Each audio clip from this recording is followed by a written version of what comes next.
नमस्कार मित्रों, मैं जिनेंद्र कुमार कोठारी और हम लोग जो बैंकिंग और फाइनेंशियल अवेयरनेस की हमारी सीरीज़ कर रहे हैं, जो कि आपको न केवल बैंकिंग एग्ज़ाम में, उसके अलावा अगर आप जो कोई भी गवर्नमेंट के एग्ज़ाम देते हैं, कॉम्पिटिटिव एग्ज़ाम देते हैं, स्टेट पब्लिक सर्विस कमीशन के एग्ज़ाम देते हैं, उन सब में आपको ये बैंकिंग अवेयरनेस के हमारे लेक्चर्स बहुत लाभ करेंगे, बहुत ज्ञानदायक रहेंगे।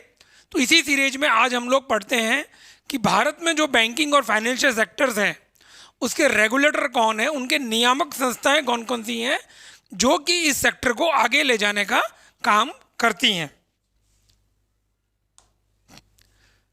तो सबसे पहले जो हमारा रेगुलेटर आता है मार्केट का, और मार्केट रेगुलेटर एंड मैनेजमेंट, यानी कि मार्केट के नियामक और उनको चलाने वाले, उसमें सबसे पहला नाम है रिजर्व बैंक ऑफ इंडिया। यह रिजर्व बैंक ऑफ इंडिया हम कह सकते हैं कि भारत के फाइनेंशियल और मनी मार्केट का सबसे बड़ा रेगुलेटर और कंट्रोलर है। यानी कि पूरे मनी मार्केट पे, फाइनेंशियल मार्केट पे रिजर्व बैंक के हर मूव की नज़र रहती है और रिजर्व बैंक भी मार्केट के हर मूव पर नज़र रखता है। रिजर्व बैंक जैसे हमको पता है कि भारत का एक सेंट्रल बैंक है, गवर्नमेंट का बैंक है, यानी गवर्नमेंट ऑफ इंडिया का बैंक है रिजर्व बैंक ऑफ इंडिया। ये बैंकर्स बैंक है, सभी बैंकों का बैंक है रिजर्व बैंक ऑफ इंडिया। यानी कि बैंकों को लाइसेंस देना है, बैंक किस तरह से चलेंगे, उनके क्या रेगुलेटर्स होंगे, ये सब जो है वो रिजर्व बैंक ऑफ इंडिया नक्की करता है। बैंकों की जो लैंडिंग पॉलिसी है वो रिजर्व बैंक ऑफ इंडिया नक्की करता है। कंट्रोल एंड रेगुलेटर, यानी कि कंट्रोल और रेगुलेट बैंकों को रिजर्व बैंक ऑफ इंडिया करता है। रिजर्व बैंक का एक बहुत बड़ा काम है मॉनेटरी पॉलिसी का। मॉनेटरी पॉलिसी जो है वो determine reserve bank of India करता है, वो तय रिजर्व बैंक ऑफ इंडिया करता है। और मॉनेटरी पॉलिसी देश में इन्फ्लेशन, यानी कि महंगाई दर, या इकोनॉमिक एक्टिविटीज़ कम हो रही हैं, ज़्यादा हो रही हैं, कौन सा सेक्टर बढ़ रहा है, उस पर मॉनेटरी पॉलिसी का बहुत बड़ा रोल होता है। और वो मॉनेटरी पॉलिसी बनाने का काम जो है वो रिजर्व बैंक ऑफ इंडिया करता है। रिजर्व बैंक ऑफ इंडिया की स्थापना 1935 में उसने काम चालू किया 1 अप्रैल से, और 1934 में reserve bank of India act आया।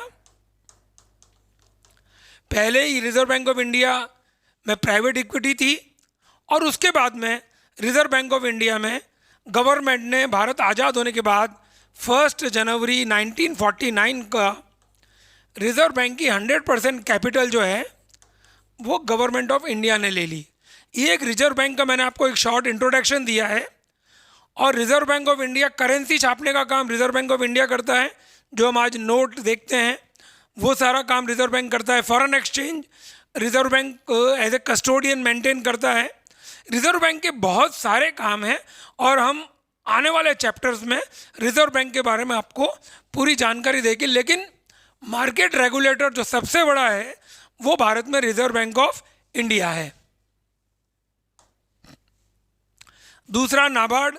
जब हमने डेवलपमेंट बैंक की बात की थी तो उस टाइम हमने नाबार्ड का रोल देखा था कि भाई एग्रीकल्चर एंड रूरल, यानी ग्रामीण कृषि और ग्रामीण अर्थव्यवस्था को विकसित करने में नाबार्ड का बहुत बड़ा रोल है।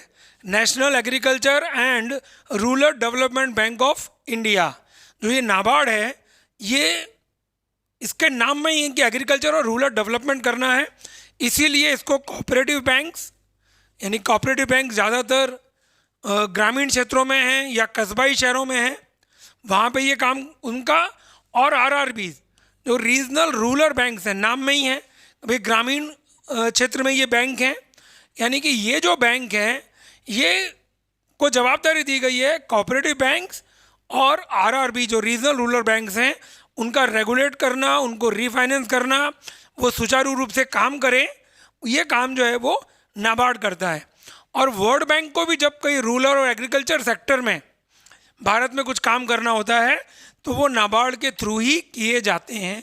नाबार्ड का भी एक बहुत बड़ा रोल जो है वो प्ले करता है, और हमने देखा ये 1982 में गवर्नमेंट ऑफ इंडिया ने इसको पार्लियामेंट से स्थापित किया।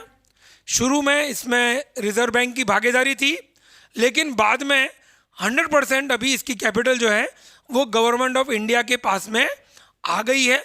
लेकिन अभी भी रिजर्व बैंक नाबार्ड के बोर्ड में डायरेक्टर्स या बोर्ड मेंबर्स जो है वो नॉमिनेट करता है। और रिजर्व बैंक ऑफ इंडिया के बाद जो एग्रीकल्चर, और एक तरह से हम कह सकते हैं कि रिजर्व बैंक का जो एग्रीकल्चर और रूरल डेवलपमेंट का काम है वो नाबार्ड के माध्यम से किया जाता है। SEBI, security and exchange board of India, जिसको हिंदी में कहा जाता है भारतीय प्रतिभूति एवं विनिमय board, SEBI, security and exchange board of India. जो रोल आरबीआई का बैंकों के लिए है, यानी कि आज बैंकों का अगर कुछ भी काम है वो बैंक आरबीआई के बिना कुछ भी नहीं कर सकते, वो ही रोल जो है वो सेबी का है हमारे मनी मार्केट में, या जिसको हम ज़्यादा अगर इजी भाषा में कहें तो शेयर मार्केट का। शेयर मार्केट जो है वो पूरा सेबी कंट्रोल करती है, सेबी उसका रेगुलेटर है। जो हमारा इक्विटी मार्केट हम कह लीजिए, कभी अगर एग्जाम में शेयर मार्केट आए, इक्विटी मार्केट आए, तो उनका रेगुलेटर कौन है? तो वो है सेबी। और देखिए जैसे जैसे हमारी इकोनॉमिक ग्रोथ हुई, शेयर मार्केट एक बहुत बड़ा इंडेक्स होता है इकोनॉमिक ग्रोथ का। यानी कि जब लोगों के पास बचत होती है, पैसा होते हैं, तो उनके पास एक ऑप्शन है कि भाई आप बैंक में फिक्स डिपॉजिट लगा दीजिए, सबसे इजी ऑप्शन है। लेकिन अगर आप शेयर मार्केट में लगाएंगे, म्यूचुअल फंड्स लेंगे, इक्विटी खरीदेंगे, तो वहाँ पे भारत का जो इंडस्ट्रियल सेक्टर है वो ग्रो करेगा, सर्विस सेक्टर ग्रो करेगा, और मल्टीपल उसका इफेक्ट होता है। अब देखिए जब हम बात कर रहे हैं 3 trillion economy, 4 trillion economy, 5 trillion economy, तो ये 5 ट्रिलियन इकोनॉमी बनने के लिए जो सबसे बड़ा कंट्रीब्यूशन होगा वो भारत के इक्विटी मार्केट का होगा, शेयर मार्केट का होगा। क्योंकि इससे जो पैसा आएगा वो भारत की जो जनता है, पीपल है, लोग हैं जो अपनी बचत करके वो इसमें लगाते हैं। और आप इसका प्रभाव देखिए कि पिछले कुछ समय में जिस तरह से लोगों का रुझान हुआ है, और शेयर मार्केट में हर टाइम लगभग हर साल 1 करोड़ नए डीमेट अकाउंट ऐड होते जा रहे हैं। यानी कि लोगों का एक बहुत बड़ा रुझान जो है वो शेयर मार्केट की तरफ आ रहा है।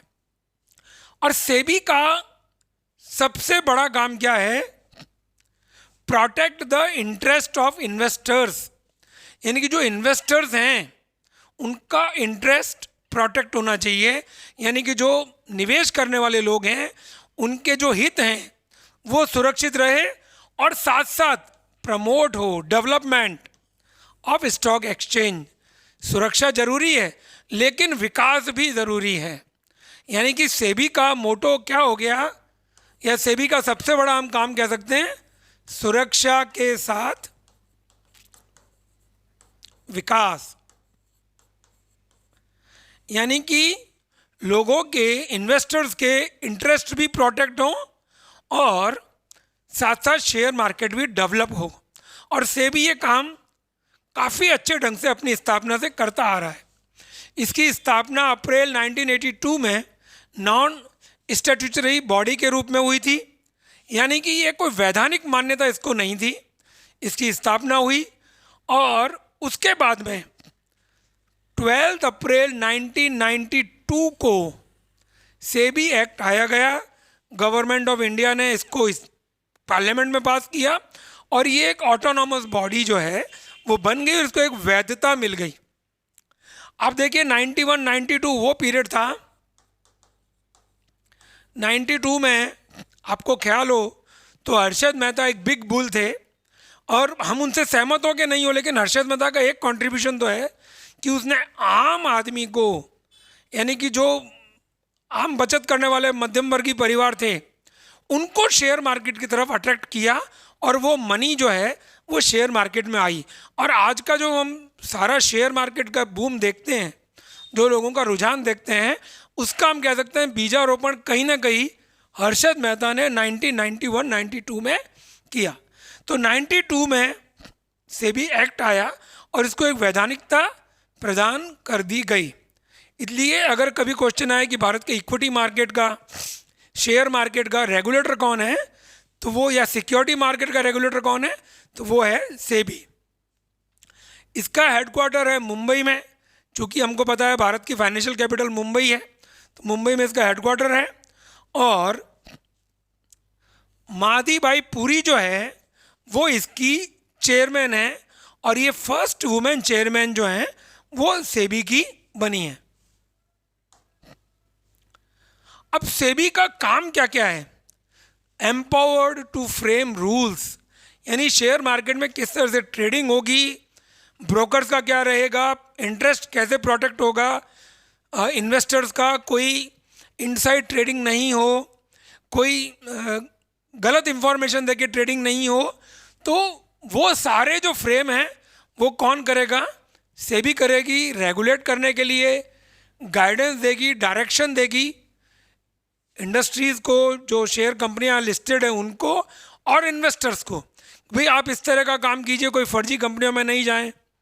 अब देखिए सेबी के टाइम टू टाइम आते रहते हैं, पेपर में ऐड आते हैं, सोशल मीडिया में आते हैं कि भाई आप ये इस तरह के जो ऐड आते हैं, इस तरह के जो सोशल मीडिया पे वीडियोस आते हैं कि ये कंपनी में इन्वेस्ट कीजिए, आपका धन इतना हो जाएगा, आप मेहरबानी करके कंपनी के प्रोफाइल देख के ही कीजिए। ये SEBI time to time investor के लिए जारी करती रहती है। फर्जी कंपनियों को सेबी पकड़ती है। इनसाइड ट्रेडिंग अगर जो करते हैं उनको कंपनियों को दंड करती है SEBI. Time to time SEBI में आपको अपनी रिपोर्ट देनी पड़ेगी, क्वार्टरली रिपोर्ट देनी पड़ेगी। कुछ भी आप अगर चेंज करते हो इक्विटी में, कैपिटल में, एक्सपांशन, यानी आपको सेबी को हर चीज़ को इन्फॉर्म करना पड़ेगा। अगर आप मान लीजिए कि कोई आपको नया आईपीओ लाना है, बोनस शेयर लाना है, प्रेफरेंशियल शेयर लाने हैं, आईपीओ की प्राइसिंग नक्की करनी है, वो सब भी आप सेबी के गाइडेंस में ही करेंगे और सेबी के प्री अप्रूवल के बिना नहीं करेंगे। डिस्क्लोजर ऑफ इंफॉर्मेशन, यानी सेबी ये बताएगा कि जो जो इंफॉर्मेशन आपके लिए ज़रूरी है बताना, कि भाई आप आईपीओ ला रहे हो, कंपनी में कुछ फेरफार हो रहा है, कंपनी बोर्ड में कुछ चेंज हो रहा है, वो सारी इंफॉर्मेशन आप डिस्क्लोज करेंगे ताकि इन्वेस्टर जो है वो देख के अपना डिसीजन ले सके। और सेबी में टोटल 8 मेंबर है, क्योंकि बोर्ड है। 8 मेंबर में से 2 मेंबर ऑफिसर कहाँ से आते हैं? फाइनेंस मिनिस्ट्री से, क्योंकि सेबी पे डायरेक्ट किसका कब्जा है? फाइनेंस मिनिस्ट्री का कब्जा है। कब्जा मतलब, कब्जा से आप मेरा समझिए डायरेक्ट फाइनेंस मिनिस्ट्री के अंतर्गत सेबी आता है। थोड़ा सा क्षमा कीजिए, कब्जा शब्द ठीक नहीं है, मतलब सेबी रिपोर्टिंग फाइनेंस मिनिस्ट्री को करती है, हम ये कह सकते हैं। तो 2 मेंबर्स फाइनेंस मिनिस्ट्री से आएंगे, 1 मेंबर आरबीआई से आएगा, क्योंकि आरबीआई तो सबसे बड़ा रेगुलेटर है भारत में। बैंकिंग का, बैंकर्स बैंक है, गवर्नमेंट का बैंक है, मॉनेटरी पॉलिसी बनाता है और उन सब के ऊपर ही शेयर मार्केट चलता है। तो 1 मेंबर जो है वो आरबीआई से आता है। ये 3 मेंबर हो गए। बाकी जो 5 मेंबर हैं वो गवर्नमेंट ऑफ इंडिया जो है वो नॉमिनेट करती है सेबी में, और 5 में से 3 मेंबर जो है वो फुल टाइम मेंबर होना ज़रूरी है। यानी कि 5 मेंबर डिफरेंट फील्ड के हैं, लेकिन उसमें से 3 मेंबर ऐसे होंगे जो फुल टाइम सेबी में काम करेंगे, और 2 मेंबर जो है वो जब भी बोर्ड मीटिंग होगी उसमें आएंगे और अपनी राय देंगे। टोटल ये 8 मेंबर्स का स्ट्रक्चर जो है वो सेबी का है। तो जो role SEBI equity market, security market, share market में प्ले कर रही है, उसी तरीके से इंश्योरेंस सेक्टर के लिए बनाया गया insurance regulatory and development authority of India, IRDAI। क्योंकि देखिए जैसे जैसे इंडस्ट्री बढ़ी, देखिए सबसे पहले जब बैंकें बढ़ी तो हमारी RBI आई बैंकिंग सेक्टर ग्रोथ के लिए।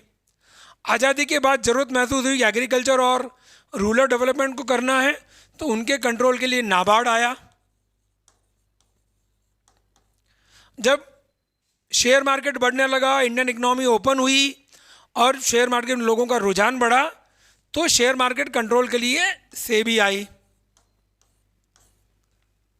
यानी कि जो हम कहते हैं ना आवश्यकता आविष्कार की जननी है, वो ये चीज़ है। जैसे जैसे इकोनॉमिक ग्रोथ की और ज़रूरत पड़ती गई, काम बढ़ता गया, तो धीरे धीरे नई नई हमारी जो रेगुलेटिंग अथॉरिटी है वो आती रही।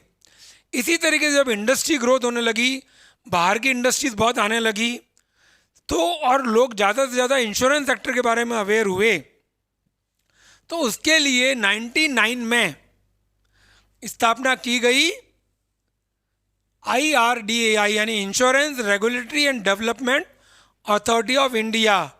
और कौन सी कमेटी थी इसकी? RN Malhotra committee.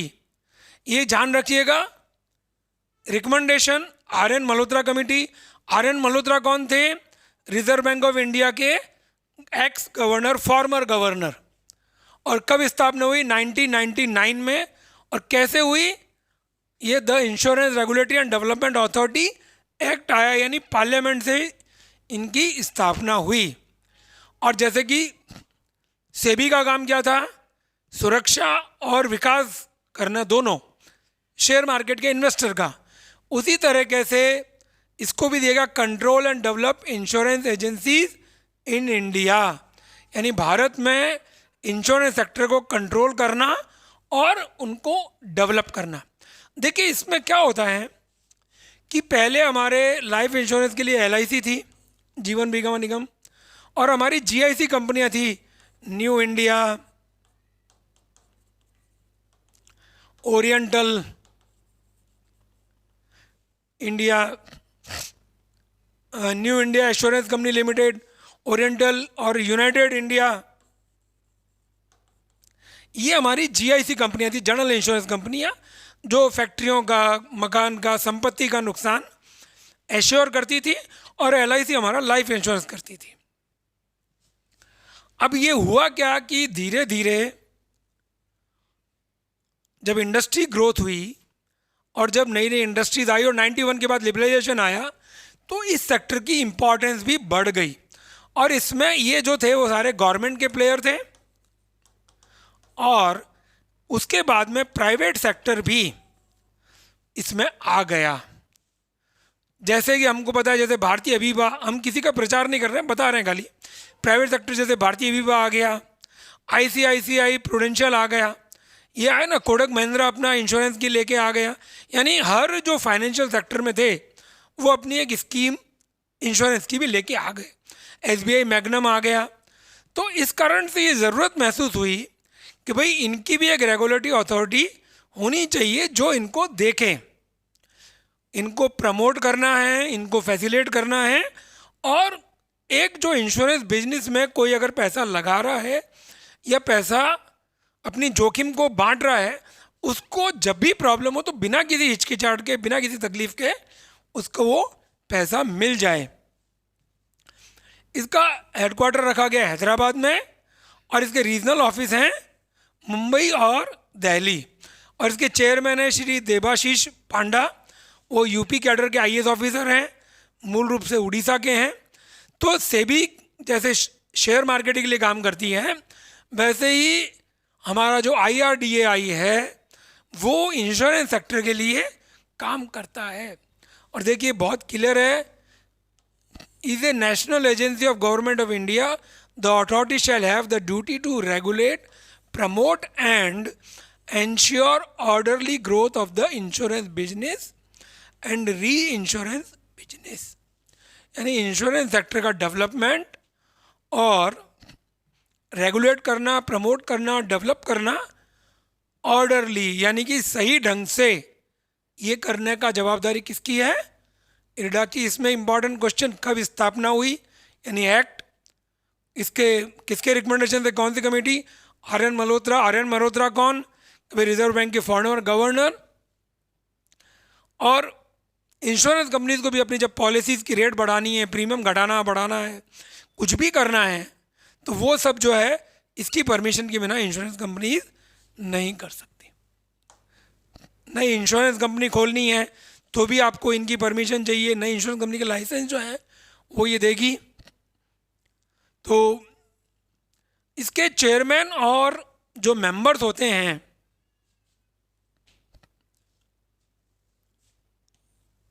वो सेक्शन 4 है IRDAI एक्ट 1999 का, और इसमें जो है वो 10 जने इसके मेंबर होते हैं। बोर्ड है 10 जनों का, इसमें एक चेयरमैन है, यानी चेयरमैन मान लीजिए ये सारे अपॉइंटमेंट गवर्नमेंट ऑफ इंडिया के होते हैं, क्योंकि ये सारा ही 100% गवर्नमेंट ऑफ इंडिया ओन्ड है। 5 फुल टाइम होते हैं मेंबर्स और 4 मेंबर जो हैं वो पार्ट टाइम होते हैं। फुल टाइम का मतलब हुआ कि पूरे टाइम को इसी इंश्योरेंस सेक्टर के लिए लगे रहेंगे, और 4 जो पार्ट टाइम हैं वो मेंबर्स जो हैं वो जब भी बोर्ड की मीटिंग होगी उसमें वो आएंगे, अपने सुझाव देंगे, और सारे ही जो चीज़ें हैं वो डिफरेंट डिफरेंट फील्ड के होते हैं। कोई एग्रीकल्चर का है, कोई रूरल डेवलपमेंट का है, कोई मैक्रो इकोनॉमिक्स, कोई माइक्रो इकोनॉमिक्स, कोई अर्बन इकोनॉमिक्स का जानकार है, तो डिफरेंट कोई इंडस्ट्रीज से हैं, डिफरेंट डिफरेंट फील्ड के लोग होते हैं।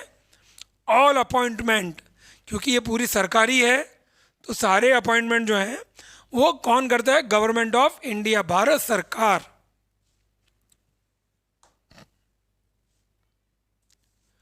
और इसमें इन्होंने एक चीज और कर दी, जैसा कि हमने देखा कि भाई 5 मेंबर होल टाइम होंगे, है ना,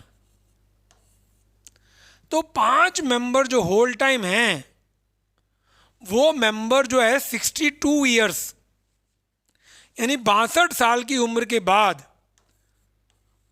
62 ईयर्स 62 वर्ष के हो गए उसके बाद वो मेंबर नहीं बन सकते हैं। ये कंडीशन हो गई। हमको पता होना चाहिए हाई कोर्ट जज के रिटायरमेंट की एज क्या है? 62 ईयर्स, वो हमें एक दिमाग में होनी चाहिए। तो 62 साल के बाद में कोई भी इसका होल टाइम मेंबर नहीं बन सकता। एक चीज बहुत क्लियर। और दूसरा कि जो भी मेंबर बनेगा, चाहे पार्ट टाइम बने चाहे होल टाइम बने, उसकी अवधि रहेगी 5 ईयर्स, 5 साल। यानी होल टाइम मेंबर के लिए 2 चीजें हो गई, 5 साल के लिए बनो, लेकिन 62 से कम, 62 वर्ष से कम आपकी आयु होनी चाहिए। मान लीजिए आपको 3 साल ही हुए और 62 साल की आपकी उम्र हो गई तो आप रिटायर्ड हो जाओगे। क्लियर? और ये 5 साल कब से गिने जाएंगे? जिस दिन से आप ऑफिस ज्वाइन करते हैं। और जो पार्ट टाइम मेंबर्स हैं उनके लिए भी 5 साल टर्म्स होगी, यानी कि जिस दिन वो बोर्ड के मेंबर बने उस दिन से 5 साल की टर्म्स उनकी रहेगी, वो मेंबर रह सकते हैं। क्लियर? यानी कि 5 साल के लिए होल टाइम मेंबर, 5 साल या 62 साल, यानी 62 वर्ष के हो गए तो आप छोड़ दीजिए, आपको छोड़ना पड़ेगा। और या फिर मान लीजिए आप 55, 56, 57 मेंबर बने तो 62 साल तक आप 5 साल अपने पूरे कर लीजिए। अब मान लीजिए आप 61 के हुए लेकिन 5 साल हो गए तो आपको विदाई लेनी पड़ेगी। इसी तरीके से अगर पार्ट टाइम है तो आपको 62 साल का तो क्लॉज लागू नहीं पड़ेगा, लेकिन 5 साल का क्लॉज आपको लागू पड़ेगा। यानी 5 साल आपके मेंबरशिप को हो गए, ना होल टाइम नहीं है, आप पार्ट टाइम मेंबर हैं, तो 5 साल बाद आप मेंबर नहीं रहेंगे, आप रीअपॉइंट किए जा सकते हैं अगर 62 की एज नहीं हुई है तो। और ये सारा ही जो है वो गवर्नमेंट ऑफ इंडिया के अपॉइंटमेंट होते हैं। अब हमारा एक और सेक्टर है pension fund regulatory and development authority. मैंने बताया जैसे जैसे इकोनॉमिक डेवलपमेंट होता गया, सरकार के ऊपर गवर्नमेंट कर्मचारियों का मुख्यतः पेंशन का बोझ बढ़ने लगा और सरकार को बड़ा मुश्किल हो गया। और देखिए आज की तारीख में एक बहुत बड़ा ये एक मुद्दा बनता जा रहा है, ओल्ड पेंशन स्कीम। अब सबसे बड़ी मुश्किल क्या है कि कुछ लोगों को खुश करने के लिए हम हमारे इकोनॉमिक ग्रोथ को पीछे ले जा रहे हैं, और जो सरकार के रिसोर्सेज डेवलपमेंट में जाना चाहिए वो कुछ ना कुछ वहाँ पे जिसको अवरोध आ रहे हैं। तो इसी को ध्यान में रखते हुए सरकार ने बनाया pension fund regulatory and development authority. और ये बनाया गया 2003 में। हमने देखा आरबीआई बना, आरबीआई के बाद में नाबार्ड बना, नाबार्ड के बाद में सेबी, सेबी के बाद में इंश्योरेंस सेक्टर के लिए रेगुलेटरी, और अब आ गई पेंशन फंड के लिए रेगुलेटरी। यानी जैसे जैसे चीज़ें डेवलप होती गई उस हिसाब से हम लोग रेगुलेटिंग अथॉरिटी को ऐड करते गए, और मिनिस्ट्री ऑफ फाइनेंस के अंतर्गत ये आता है। और इसमें क्या होता है कि ये अथॉरिटी जो देश में पेंशन फंड है, नेशनल पेंशन स्कीम, उसको जो है मॉनिटर करती है। Promotes old age income security bye establishing, developing and regulating pension fund. यानी कि जो पेंशन फंड है, जो हर कर्मचारी का तनख्वाह में से थोड़ा थोड़ा कटता है, कॉरपोरेट सेक्टर में भी है और पब्लिक सेक्टर में भी है, दोनों में है। तो वो जो फंड है किस तरह से मैनेज हो, किस तरह से वो फंड डेवलपमेंट में काम आए और बढ़ता भी रहे, ताकि कर्मचारी को एक टाइम बाद जब वो रिटायर्ड हो तो वो पेंशन फंड का कुछ भाग उसको एज ए रेगुलर इनकम मिलता रहे। तो ये सारी चीज़ें देखने का काम कौन करता है? हमारा pension fund regulatory and development authority. कब बनी? 2003 में। और इसमें एक चेयरपर्सन होगा और दूसरे 5 मेंबर होंगे। यानी कि टोटल जो है 6 मेंबर का ये कमेटी है, और उस 5 में से 6 में से 3 मेंबर जो हैं वो होल टाइम होने ज़रूरी हैं। यानी कि 5 में से 3 मेंबरों को पूरे टाइम पेंशन फंड का ही काम करना है। बाकी जो 2 पार्ट टाइम हैं वो मेंबर जब भी बोर्ड मीटिंग होगी तब वो आएंगे, अपने सुझाव देंगे। अगेन डिफरेंट फील्ड के लोग होंगे इसमें, जो अपने अपने फील्ड के स्पेशलाइज हैं, और वो पेंशन फंड के लिए उसको ग्रोथ करेंगे। अगेन होल टाइम मेंबर के लिए क्या शर्त है? जो हमने देखा था इंश्योरेंस रेगुलेटरी अथॉरिटी में था कि यानी कि 5 साल का टर्म और 62 साल की आयु से ज़्यादा नहीं। जो नॉन पार्ट टाइम है उनके लिए तो 5 साल का टर्म, दैट्स ऑल। जो होल टाइम है उनको 5 साल का टर्म्स या 62 साल की एज। यानी कि अगर 62 के हो गए और 4 साल हुए हैं तो भी आपको रिटायर्ड हो जाना पड़ेगा, और मान लीजिए 61 के ही हैं और 5 साल हो गए तो भी आपको रिटायर्ड हो जाना पड़ेगा। यानी 5 साल या 62 की एज क्रॉस करने के बाद आप नहीं बन सकते हैं। ये एनपीएस यानी कि नेशनल पेंशन जो स्कीम है उसको रेगुलेट करते हैं। इसके सब्सक्राइबर कौन कौन है? Employees of central and state government, जो मैंने बताया गवर्नमेंट के एम्प्लॉय चाहे सेंट्रल के हों चाहे स्टेट के हों। क्षमा कीजिए,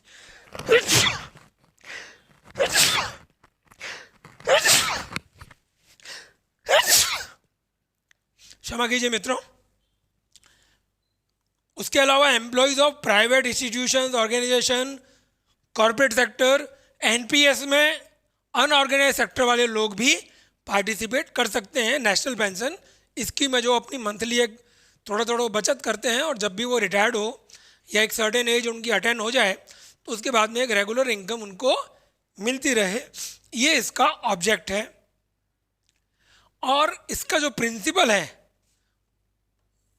OSS, old age social and income security, यानी कि जब आदमी की उम्र बड़ी हो जाती है और जब उसका कमाने की ताकत कम हो जाती है तो उस ओल्ड एज में सोशल और इनकम, सामाजिक सुरक्षा भी मिले और उसको एक इनकम भी मिलती रहे। इसका हेडक्वार्टर है नई दिल्ली। फिर हमारा आता है परमानेंट रिटायरमेंट अकाउंट नंबर। जिस तरह से हमारा आधार है, जो है ना हमारा आधार, हमारी पहचान, उसी तरीके से प्राण परमानेंट रिटायरमेंट अकाउंट नंबर जो है वो सरकार प्रोवाइड करती है स्टेट और सेंट्रल गवर्नमेंट के एम्प्लॉयज़ को, और वो अपना पेंशन जो है इस नंबर के थ्रू मिलते हैं। यानी कि पेंशन फंड के लिए आपका जो परमानेंट रिटायरमेंट अकाउंट नंबर प्राण है वो आपकी पहचान है। उससे आप कहीं पे भी होंगे आपको पेंशन मिल जाएगी नेशनल पेंशन सिस्टम में। उसके बाद है employees provident fund organisation. Employees provident fund ने भारत में बहुत ही बढ़िया काम किया है, क्योंकि हमारे यहाँ जो लेबर होता है उसकी परचेजिंग पावर कम होती है, परचेजिंग कैपेसिटी कम होती है, या बार्गेनिंग पावर कम होती है। हमको पता है कि कैपिटल और लेबर, पूंजी और श्रमिक, ये दोनों मिलके इंडस्ट्री को चलाते हैं। लेकिन हुआ ये कि जब तक ये रेगुलेशन नहीं थे तो कैपिटल यानी कि पूंजी जो है वो ज़्यादा से ज़्यादा श्रमिकों से काम लेती थी और कम से कम उनको पेमेंट देना चाहती थी। तो इन सब बातों को ध्यान में रखते हुए एम्प्लॉयज़ प्रोविडेंट फंड जो है वो बनाया गया, और वीएन गाडगिल जो उस टाइम के हमारे मंत्री थे, और 1952 में यानी कि आज़ाद होने के 5 साल के भीतर भीतर ही हमने ये काम कर लिया। और यहाँ पे मैं आपको बता दूँ कि भारत के हमारे जो चौथे राष्ट्रपति थे वी गिरी ने लेबर रिफॉर्म्स के लिए बहुत काम किया, वो लेबर यूनियन के लिए प्रेसिडेंट भी रहे। इसलिए कभी क्वेश्चन आए कि भारत का कौन सा प्रेसिडेंट लेबर सेक्टर में रिफॉर्म्स के लिए, लेबर यूनियन के लिए एक्टिव रहा, तो उसका आंसर है वी गिरी, जो भारत के चौथे प्रेसिडेंट थे। वी गिरी के साथ एक बात और जुड़ी हुई है कि आज तक जितने भी प्रेसिडेंट इलेक्ट हुए हैं वो कोई ना कोई पार्टी के थे, लेकिन वी गिरी पहले ऐसे प्रेसिडेंट बने जो इंडिपेंडेंट थे, निर्दलीय रूप से लड़े और इलेक्शन जीता। अगर इस तरह का कभी भी जनरल नॉलेज में आपका क्वेश्चन आए तो आप इसको बता सकते हैं। और जो हमारा ये employ provident fund organisation EPFO है, वो क्या करता है? EPF employ provident fund 1952, pension scheme जो हमारी ओल्ड पेंशन स्कीम है 1995, और insurance scheme 1976, employees insurance scheme जो है इनको मॉनिटर करता है। अब ये काम कैसे करता है एम्प्लॉयज़ प्रोविडेंट फंड जो है? प्रोविडेंट फंड यानी इसका हम हिंदी में बोलते हैं भविष्य निधि, यानी कि आप भविष्य के लिए एक निधि बना रहे हैं, एक फंड बना रहे हैं, एक आपका वेल्थ क्रिएट कर रहे हैं। तो इसमें क्या होता है कि जो भी एम्प्लॉयज़ हैं, जो कर्मचारी हैं, वो अपनी तनख्वाह का 12% जो है बेसिक सैलरी का, वो चला जाता है प्रोविडेंट फंड में। यानी कि जो भी एम्प्लॉई है उसका 12% जो बेसिक सैलरी का है वो चला जाएगा प्रोविडेंट फंड में। जैसे ही आप कभी एम्प्लॉय होते हैं गवर्नमेंट में कि ऑर्गेनाइज सेक्टर में, आपका एक प्रोविडेंट फंड अकाउंट खुल जाता है और आपकी बेसिक सैलरी का 12% जो है वो प्रोविडेंट फंड में चला जाता है। इसके बाद क्या होता है कि 12% आप देते हैं और 12% ही एम्प्लॉयर देता है। यानी मान लीजिए कि आपकी बेसिक सैलरी 3,000 है, तो 3,000 का 12% हमने देखा 360 रुपया हुआ। 360 रुपया कौन देगा? वो एम्प्लॉय कंट्रीब्यूशन करेगा,